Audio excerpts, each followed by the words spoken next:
अस्सलाम वालेकुम नाजरीन, आप देख रहे हैं INN चैनल। मैं हूं शेख अहमद अली। आज की खास बात में हम देखेंगे कई अहम कौमी और बैनुल अक़वामी खबरें।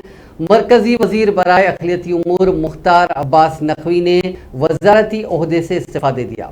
ज़राए के मुताबिक 4 सितंबर को वज़ीर आज़म नरेंद्र मोदी से मुलाकात के बाद उन्होंने मरकजी काबीना से इस्तीफ़ा देने का ऐलान किया। नकवी के अलावा जनता दल यू कोटे से वजीर बने RCP सिंह ने भी मोदी काबीना से इस्तीफा का ऐलान कर दिया। काबिल जिक्र है कि ना ही बीजेपी ने मुख्तार अब्बास नकवी को और ना ही जनता दल यू ने RCP सिंह को इस बार राज्यसभा भेजा है। दोनों की मुद्दतकार 7 जुलाई को राज्यसभा में खत्म हो रही है। बहरहाल आज काबीना मीटिंग के दौरान वज़ीर आज़म मोदी ने मुख्तार अब्बास नकवी के ताउन की तारीफ की। RCP सिंह के जरिए किए गए कामों की भी वज़ीर आज़म ने तारीफ की और कहा कि दोनों ही वज़रा का सियासत में ताउन इंतहाई अहम है। इससे कबल 4 सितंबर की दोपहर नकवी ने बीजेपी हेडक्वार्टर जाकर पार्टी के कौमी सदर JP नड्डा से भी मुलाकात की थी। दरअसल मरकजी वजीर होने के साथ साथ मुख्तार अब्बास नकवी राज्यसभा में डिप्टी लीडर की भी जिम्मेदारी संभाल रहे थे और अब ये जिम्मेदारी किसी दीगर लीडर को सौंपी जाएगी। मुख्तार अब्बास नकवी के जरिए काबीना से इस्तीफा देने के बाद एक बार फिर से उनके सियासी मुस्तकबिल को लेकर क़यास आराइयों का दौर शुरू हो गया। हालांकि रस्मी तौर पर पार्टी या हुकूमत की तरफ से उनके मुस्तकबिल के किरदार को लेकर कुछ भी नहीं बताया जा रहा है। हालांकि ज़राए का कहना है कि पार्टी या हुकूमत की तरफ से जल्द ही उन्हें कोई बड़ी जिम्मेदारी दिए जाने का ऐलान किया जा सकता है, जिसमें नायब सदर जमहूरिया के ओहदे के लिए पार्टी का उम्मीदवार बनाया जाना भी शामिल है। हिमाचल प्रदेश में भारी बारिशों के दरमियान बादल फटने के बाद सैलाब और लैंडस्लाइडिंग ने तबाही मचा दी है। शिमला में लैंडस्लाइडिंग के सबब एक खातून की मौत हो गई है। बादल फटने का वाकया 4 सितंबर की सुबह पेश आया, जिसके सबब आने वाले पानी के रेले में कई अफराद लापता हो गए। बादल फटने की वजह से कुल्लू जिले के मलाना और मणिकर्णा का रियासत का बकिया हिस्सों से राब्ता मुनक़ते हो गया। मुतासरा इलाकों में राहत रसानी का काम जारी है। अफसरान के मुताबिक शिमला जिले में 6 अफराद लापता हैं। शिमला में ढली सुरंग के वापस होने वाली लैंडस्लाइडिंग में एक खातून की मौत हो गई, जबकि एक खातून और एक मर्द समेत 2 दीगर जख्मी हो गए। ज़राए के मुताबिक मुतासरा अफराद महाजिर मजदूर हैं और जिस वक्त वाक़या पेश आया वो सड़क किनारे एक खैमे में सो रहे थे।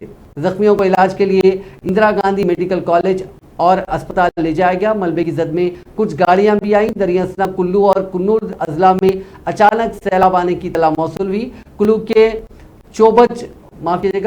चोज गांव में मवेशियों के अलावा कम से कम 4 लोग बह गए हैं। लैंडस्लाइडिंग के सबब राहती टीम भी फंस गई है। अब नहीं आएगा तो मत जाओ।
अवाम को उस वक्त महंगाई का बड़ा झटका लगा जब LPG सिलेंडर के दामों में इजाफा हो गया। घरेलू LPG सिलेंडर की कीमत में 4 सितंबर के रोज 50 रुपए फी सिलेंडर इजाफा हुआ।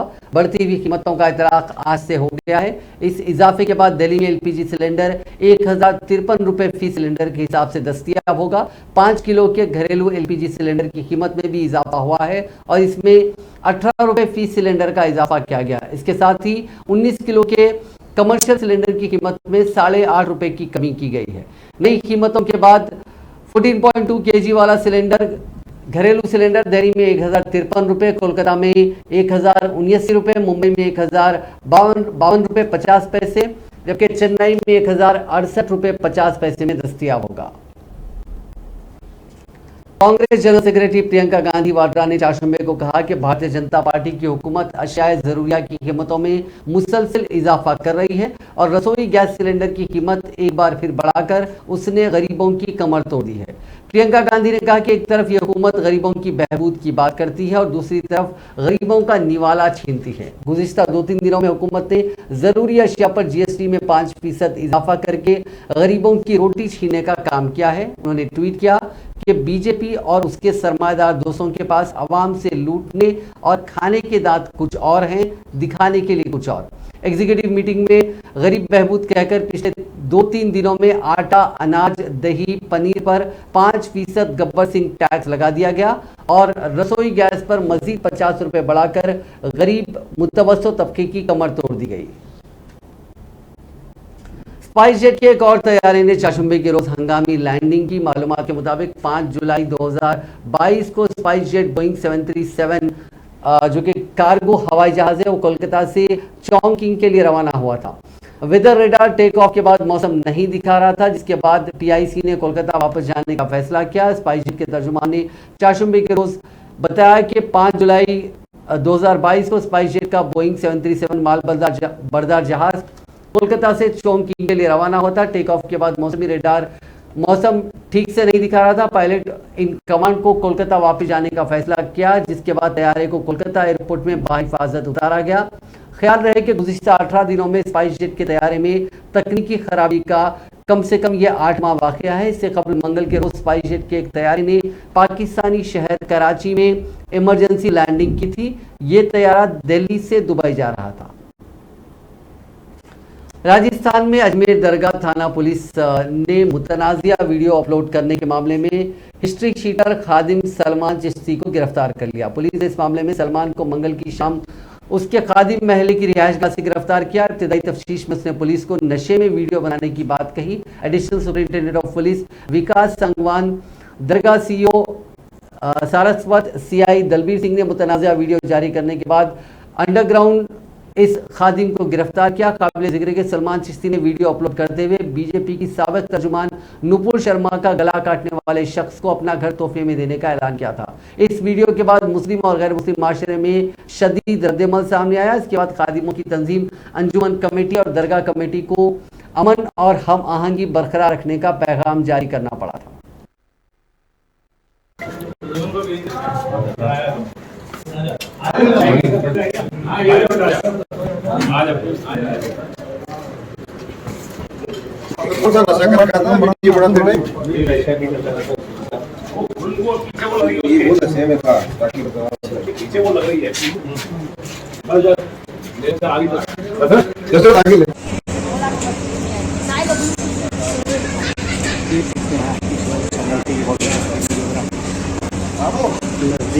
Hello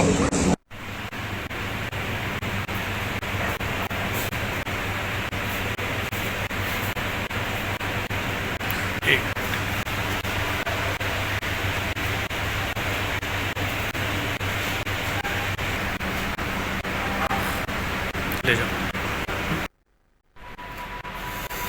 sir.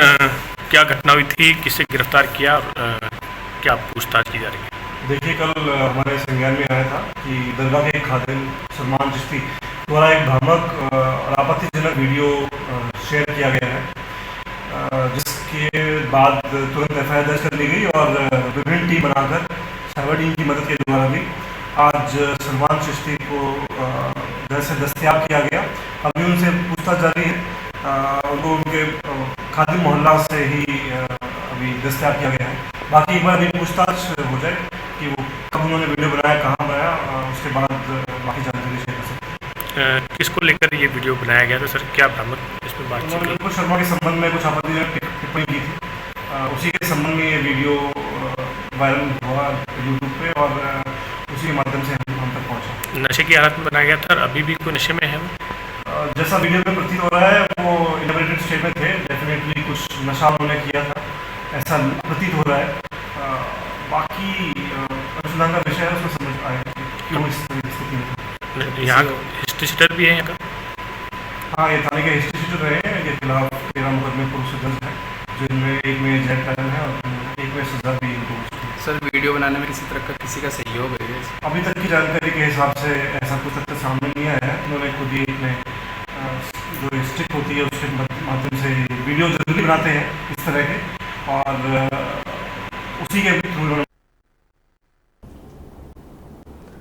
हिंदुओं की देवी काली पर मुतनाज़िया बयान देने वाली टीएमसी एमपी महुआ मोइत्रा को लेकर दिल्ली से कोलकाता तक हंगामा मचा हुआ है। तृणमूल कांग्रेस ने भी उनके बयान से पल्ला झाड़ते हुए मुतनाज़िया पोस्ट की मजम्मत की है। इधर भोपाल में महुआ के खिलाफ पहली एफआईआर दर्ज की गई है। कांग्रेस एमपी शशि थरूर ने कहा कि महुआ के बयान को संगीनी से सीरियस नहीं लेना चाहिए, मजहब को बहस का मुद्दा बनाना ठीक नहीं है। महुआ के बयान के खिलाफ कोलकाता में भी बवाल हुआ, वहां बीजेपी कायदीन और वर्कर्स ने मुजाहरे किए हैं। वहीं बंगाल में बीजेपी के कायद शुभेंदु अधिकारी ने तो यहां तक कह दिया कि अगर पैगम्बर इस्लाम हजरत मोहम्मद मुस्तफा सल्लल्लाहु अलैहि वसल्लम पर बयान देने को लेकर नुपुर शर्मा के खिलाफ लुकआउट नोटिस जारी करवाया जा सकता है तो ममता दीदी अपनी एमपी पर कार्रवाई करने से क्यों डर रही हैं। इन सब के बीच महुआ मोइत्रा ने तृणमूल को ही अपने ट्विटर अकाउंट पर अनफॉलो कर दिया। एक ट्वीट भी किया कि वो काली देवी की भक्त है, वो पुलिस और गुंडों से डरने वाली नहीं है।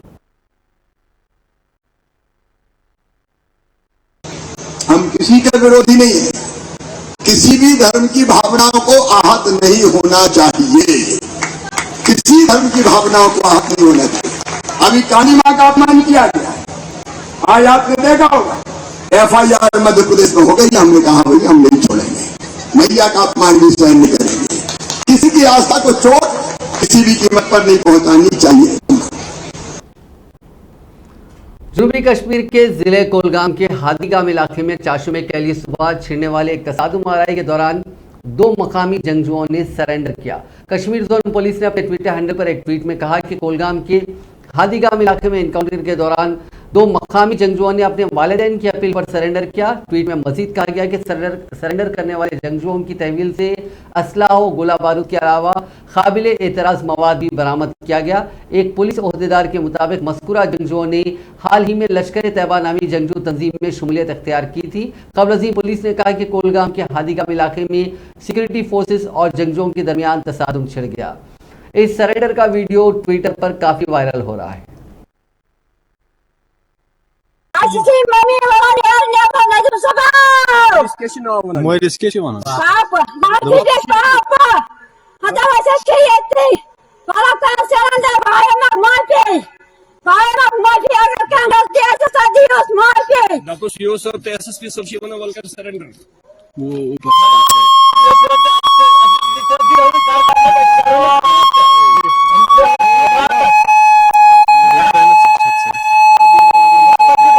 सरेंडर कर लो।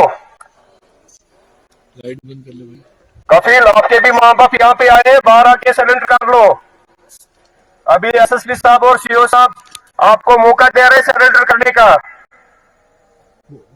नदीम और कफील बाहर आके सरेंडर कर लो। नदीम, अभी आपकी माँ आपसे बात कर रही थी, आपका बाप भी यहाँ पे मौजूद है, बाहर आके सरेंडर कर लो।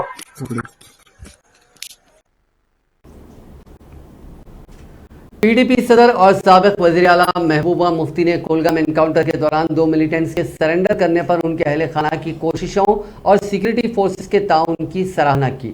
उनका कहना है कि इस नौयत की काविशें जारी रहनी चाहिए ताकि बंदूक उठाने वाले नौजवानों को जीने का दूसरा मौका मिल सके। बता दें कि पुलिस के मुताबिक कोलगाम के हादीगाम इलाके में चाशुम में रोज एनकाउंटर के दौरान 2 मिलिटेंट्स ने सरेंडर किया था और इसी की आज महबूबा मुफ्ती ने तारीफ की है। आरजेडी सुप्रीमो लालू प्रसाद यादव को इलाज के लिए आज शाम एयर एम्बुलेंस से Delhi all India institute of medical sciences लाया गया। वो पिछले 3 दिनों से पटना के पारस अस्पताल में आईसीयू में भर्ती हैं। हॉस्पिटल के मेडिकल सुपरिंटेंडेंट डॉक्टर रहमान ने बताया कि उनकी हालत मुस्तहकम है। डॉक्टरों की टीम आज भी देखेगी कि दिल्ली ले जाने में किस तरह की परेशानी तो नहीं आएगी। वज़ीर आला नीतीश कुमार और लालू के बेटे तेजस्वी तेज प्रताप अस्पताल पहुंचे। उन्होंने मुलाकात के बाद सीएम नीतीश ने पारस अस्पताल के बाहर आकर बताया कि लालू यादव की हालत मुस्तहकम है। लगातार उनका हालचाल पूछा जा रहा है। आज उन्हें सरकारी सहूलियात के साथ दिल्ली भेजा जाएगा। वहीं तेजस्वी यादव ने पारस अस्पताल से बाहर आकर लालू यादव की तबीयत के बारे में जानकारी दी। उन्होंने कहा कि उनके चाहने वाले जितने लोग हैं वो अस्पताल ना आए, बल्कि उनके ठीक होने के लिए अपनी घरों से दुआ करें।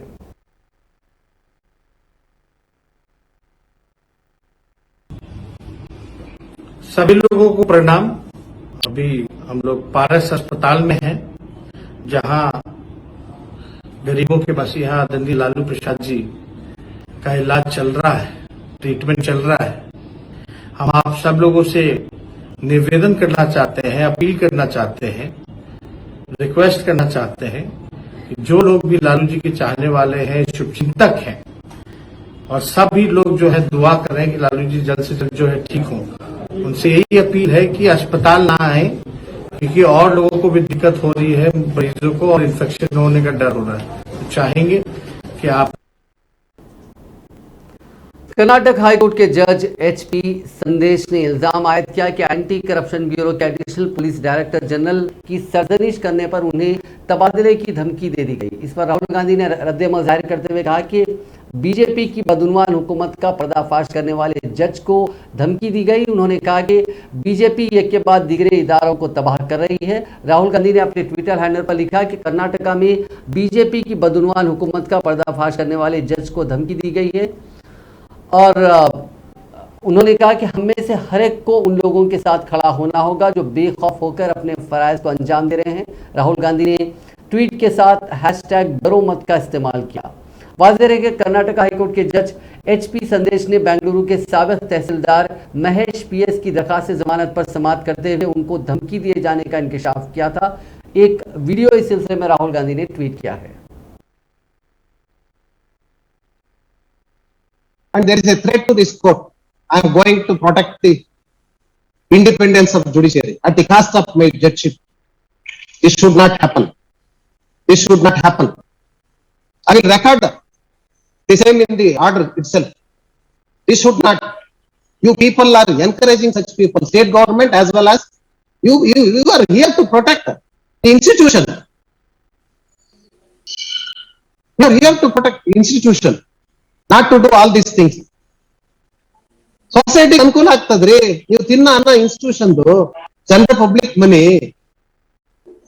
ನನಗೇನ್ ಪರ್ಸನಲ್ ಇಂಟ್ರೆಸ್ಟ್ ಇಲ್ಲ, ಯಾರ ಮೇಲೂ ನನಗೇನ್ ಪರ್ಸನಲ್ ಇಂಟ್ರೆಸ್ಟ್ ಇಲ್ಲ, ನನಗೇನ್ ಹೆದರಿಕೆ ಇಲ್ಲ. ನಾನು ಒಂದ್ ಇಂಚ್ ಜಾಗನೂ ಮಾಡಿಲ್ಲ ಜಡ್ಜ್ ಆದ್ಮೇಲೆ. ನಮ್ಮಪ್ಪನ ಆಸ್ತಿನ 4 ಎಕರೆ ಮಾರಿದ್ದೀನಿ after I becoming a judge. Why should I hesitate? ಇದು ರೋಗ, ಕ್ಯಾನ್ಸರ್. 4ನೇ ಲೆವೆಲ್ ಹೋಗಕ್ಕಿಂತ ಮುಂಚೆ ತಡಿಬೇಕಿದ್ನ. 4th level ಹೋದ್ರೆ ಮಾಡಕ್ಕಾಗಲ್ಲ. I will bell the cat. I will bell the cat even at the cost of my judgeship. Congress ने कहा है कि भारतीय जनता पार्टी उत्तर प्रदेश में सरकारी एजेंसियों का गलत इस्तेमाल कर रही है और पुलिस की तफ्तीश में रुकावट डालकर मुजरिमों को बचाने का खेल खेल रही है। कांग्रेस के शोबे मौसलात के सरबराह जयराम रमेश ने कहा कि बीजेपी सरकारी एजेंसियों का गलत इस्तेमाल करना अच्छी तरह जानती है और योगी हुकूमत के तहत एजेंसियों को बेकसूर लोगों के खिलाफ इस्तेमाल किया जा रहा है। रियासती पुलिस ने जानबूझकर एक मुलजिम को बचाने के लिए तफ्तीशी काम में मुदाखलत की, जबकि ये शख्स संगीन जराइम में मुलविस रहा, लेकिन हुकूमत उसे बचाने के लिए काम कर रही है और उसके मफाद में रियासती मिशनरी को बगैर कोई वजह बताए तैनात कर दिया गया। उन्होंने कहा कि इसका इंकशाफ होना चाहिए। तहकीकात के खौफ से बीजेपी कायदीन के हाथ पांव फूल रहे हैं। उत्तर प्रदेश पुलिस और उनके सियासी आकाओं की तरफ से अदालत के वारंट की मुदाखलत क्यों की जा रही है। उन्होंने कहा कि ये दूसरा मौका है कि बीजेपी ने पुलिस फोर्सेस तैनात की हैं ताकि आदि मुजरिमों को जायज कानूनी छानबीन और तफ्तीश से बचाया जा सके।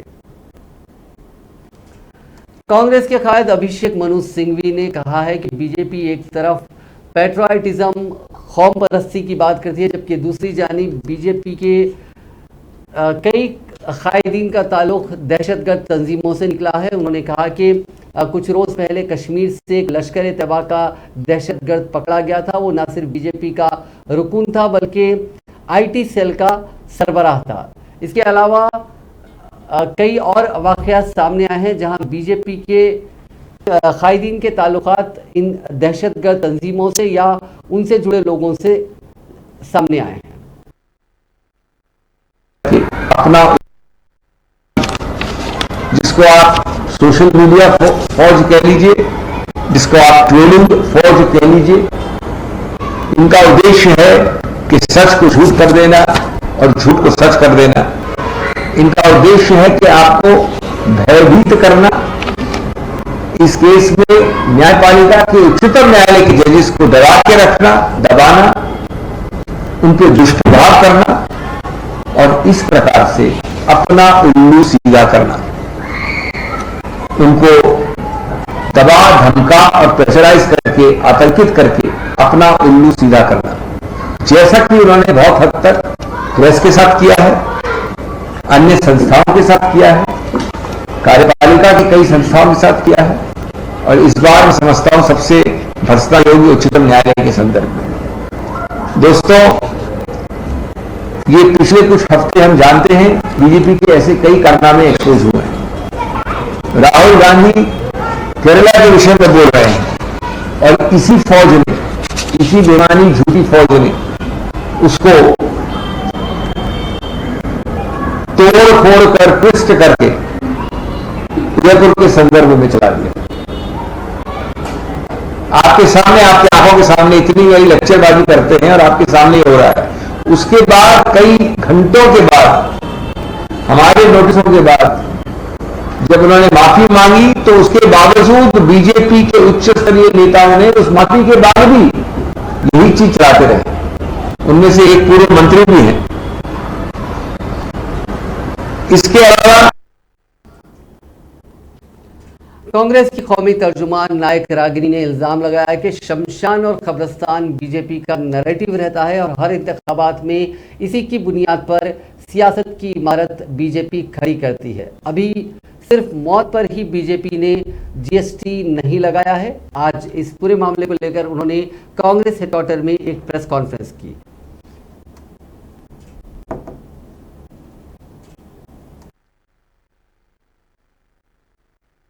चीन को लाल आंख दिखाने का, तो चीन तो भारत की सीमाओं में घुसपैठ कर चुका है, पुल बना रहा है, बंकर बना रहा है, सड़क बना रहा है। महंगाई के चलते अब टमाटर लाल आंख दिखा रहे हैं, लोगों की थाली से खाना छिनता जा रहा है। तो मुंह से निवाला, गैस से सिलेंडर, जेब से पैसा, वाहनों से डीजल और पेट्रोल, हाथों से नौकरी और रोजगार छीनने के बाद जनता के तो अच्छे दिन नहीं आए। अच्छा दिन, अच्छे दिन, ये भी नारा था। हाँ, वो जो भाषणों में मोदी जी मित्रों की बात करते हैं ना, मित्रों, उन उद्योगपति मित्रों के अच्छे दिन जरूर आ गए। तो तमाम नारे, महंगाई की मार, अच्छे दिन, लाल आंखें और ऐसे लंबी फहरिस्त है नारों की। तमाम नारे, तमाम वादे, तमाम दावे मोदी जी के खोखले साबित होते आ रहे हैं जैसे जैसे एक एक दिन बीतता जा रहा है। और इसीलिए मैं आज कहती हूं, ये जरूरी है कहना और आपके माध्यम से जनता तक पहुंचाना कि मोदी रीति सदा चली आई, मोदी रीति सदा चली आई, जो कह जाए वो कभी ना निभाई। आज की सबसे बड़ी खबर है कि घरेलू गैस के सिलेंडर को भरवाने के लिए अब 50 रुपया और ज्यादा देना पड़ेगा। तो देखिए, मनमोहन सिंह जी की सरकार थी, यूपीए की सरकार थी 10 साल, अंतरराष्ट्रीय बाजार से हम कच्चा। कम्युनिस्ट पार्टी ऑफ इंडिया ने चारशंबे के रोज घरेलू गैस सिलेंडर की कीमतों में जबरदस्त इजाफे के ताल्लुक से मरकज की भारतीय जनता पार्टी की क़यादत वाली हुकूमत को निशाना बनाते हुए कहा कि हुकूमत लोगों के जरिए मार्च पर हमला कर रही है। CPIM के जनरल सेक्रेटरी सीताराम येचुरी ने एक ट्वीट में कहा कि लोगों की रोजी रोटी पर मोदी हुकूमत के हमले बेरहमाना हैं। हुकूमत आला तबके पर टैक्स लगाकर वसाइल जमा करे, गरीबों को परेशान ना करे। पंजाब के वज़ीर आला भगवंत मान कल शादी के बंधन में बंधने जा रहे हैं। वहीं कल इंतहाई सादा और निजी तकरीब में डॉक्टर गुरप्रीत कौर से ये शादी करेंगे। दिल्ली के वजीर आला और आम आदमी पार्टी के कन्वीनर अरविंद केजरीवाल शादी में शिरकत करेंगे। भगवंत मान की शादी, जो पहली शादी थी वो 6 साल कबल टूट गई थी, ये उनकी दूसरी शादी है। महाराष्ट्र के नासिक जिले के येवला कस्बे में 4 नामालूम लोगों ने अफगानिस्तान से हिंदुस्तान आकर रहने वाले 35 साल के मजहबी कायद उन्हें गोली मारकर उनका कत्ल कर दिया। इनकी पहचान ख्वाजा सैयद ज़रीफ चिश्ती है, जिन्हें येवला में सूफी बाबा के नाम से जाना जाता है। पुलिस के मुताबिक इस कत्ल में ज़रीफ चिश्ती का ड्राइवर ही शामिल है। पुलिस ने उसे गिरफ्तार कर लिया है। एसपी नासिक सचिन पाटिल ने यह भी बताया कि ज़रीफ 5 साल पहले यहाँ पे रेफ्यूजी के तौर पर आए थे। पुलिस के मुताबिक इस वाक़े में मुंबई से करीब 200 किलोमीटर दूर येवला के चिंचोड़ी में पेश आया है। हमलावरों ने सूफी के सर में गोली मारी है, जिसके बाद उनकी मौके पर ही मौत हो गई। हालांकि कत्ल की वजूहात का पता नहीं चल पाया है।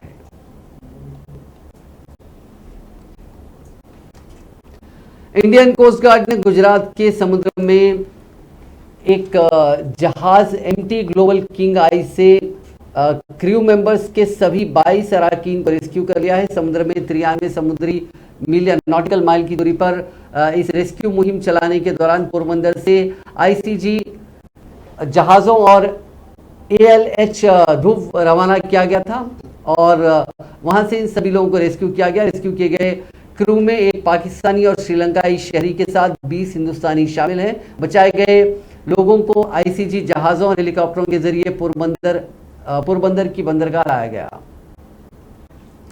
वेस्ट इंडीज दौरे के लिए टीम इंडिया का ऐलान हो गया है। टीम की कमान शिखर धवन को सौंपी गई है। वहीं विराट कोहली, रोहित शर्मा, KL राहुल, जसप्रीत बुमराह, ऋषभ पंत और मोहम्मद शमी जैसे सीनियर खिलाड़ियों को आराम दिया गया। अगर हम टीम को देखें तो इसमें शिखर धवन कप्तान होंगे, रविंद्र जडेजा उप कप्तान होंगे। दीगर अराकीन में ऋतुराज गायकवाड़, शुभमन गिल, दीपक हुड्डा, सूर्य कुमार यादव, श्रेयस अय्यर, ईशान किशन जो विकेट कीपर भी रहेंगे, संजू सैमसन ये भी एक और विकेट कीपर है, शार्दुल ठाकुर, युजेंद्र चहल, अक्षर पटेल, आवेश खान, प्रसिद्ध कृष्णा, मोहम्मद सिराज और अश्वदीप सिंह शामिल हैं। इंग्लैंड के खिलाफ 5वें टेस्ट में हार के बाद टीम इंडिया को एक और बड़ा झटका लगा है। साबिक कप्तान विराट कोहली 6 साल बाद टेस्ट क्रिकेट की रैंकिंग में टॉप 10 से बाहर हो गए हैं। ICC की ताज़ा टेस्ट रैंकिंग में विराट कोहली अब 13वें नंबर पर पहुंच गए हैं। उन्हें इस बार 4 पायदान का घाटा हुआ है। 23 नवंबर 2019 के बाद कोहली ने कोई सेंचुरी नहीं बनाई है। विराट ने आखिरी सेंचुरी 23 नवंबर 2019 को टेस्ट मैच में लगाई थी। इसके बाद उन्होंने क्रिकेट के तीनों फॉर्मेट में सेंचुरी नहीं बनाई। इसके बाद उन्होंने 18 टेस्ट मैचों में 27.25 के एवरेज से सिर्फ 872 रन बनाए हैं। वो इस दौरान दुनिया भर में सबसे ज्यादा टेस्ट रन बनाने वाले बल्लेबाजों की लिस्ट में टॉप 30 में भी नहीं है। वो इस लिस्ट में 34वें नंबर पर आ चुके हैं। सिर्फ हिंदुस्तानी बैट्समैन की बात करें तो भी विराट का नंबर 4था है। अब बात कोरोना वायरस की। मुल्क में बीते 14 दिन से रोजाना कोरोना के 10,000 से ज्यादा नए मामले सामने आ रहे हैं। मंगल के रोज भी 15,773 नए मामले दर्ज किए गए थे। पिछले दिन के मुकाबले नए केसेस में 22% का इजाफा हुआ है। इसके साथ ही एक्टिव केसेस यानी इलाज करा रहे मरीजों की तादाद बढ़कर 1,14,475 हो गई है। पिछले 7 दिनों से एक्टिव केसेस का आंकड़ा 1 लाख के ऊपर है। इसमें कमी नहीं आ रही है। मंगल के रोज कोरोना से 28 लोगों की मौत हुई। इसके साथ ही मरने वालों की तादाद बढ़कर 5,25,270 हो चुकी है।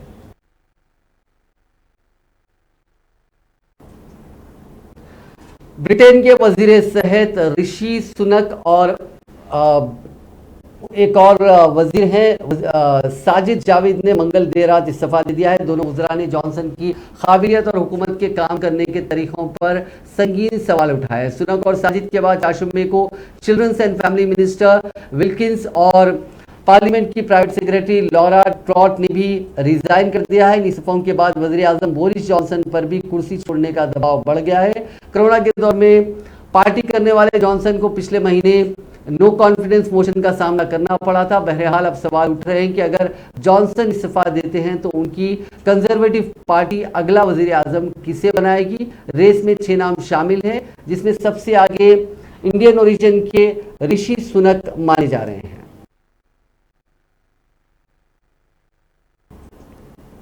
अफगानिस्तान में तालिबान हुकूमत ने अपने बानी मुल्ला मोहम्मद उमर की कार को जमीन से खोद निकाला। उमर ने अफगानिस्तान से अमेरिकी फौज के इनकलाब के बाद मुल्क के जुनूबी हिस्से में छुपने के लिए इस कार का इस्तेमाल किया था। बरतानवी रोजनामे द गार्जियन के मुताबिक मुतालिका आला हुकाम ने इस कार को काबुल के नेशनल म्यूजियम में रखने की तजवीज़ दी है। तालिबान की ज़ेर-ए-क़यादत अफगान हुकूमत में वज़ीर दाखिला सिराजुद्दीन हक्कानी ने एक ट्वीट में कहा कि इस कार में सवार होकर एक ऐसे शख्स ने सफ़र किया जो तारीख के सबसे हैरानकुन वाक़यात में से एक का हिस्सा रहा। उन्होंने कहा कि उन्हें अल्लाह पर भरोसा था। उन्होंने दर्जनों हमलावर ममालिक के खिलाफ जंग लड़ी और जीत हासिल की। उनकी कार को मुल्क के कौमी अजायब घर में रखा जाना चाहिए। नाज़रीन, आज की खास बात में बस इतना ही। आपसे कल मुलाकात होगी नई खबरों के साथ। आप देखते रहिए INN चैनल।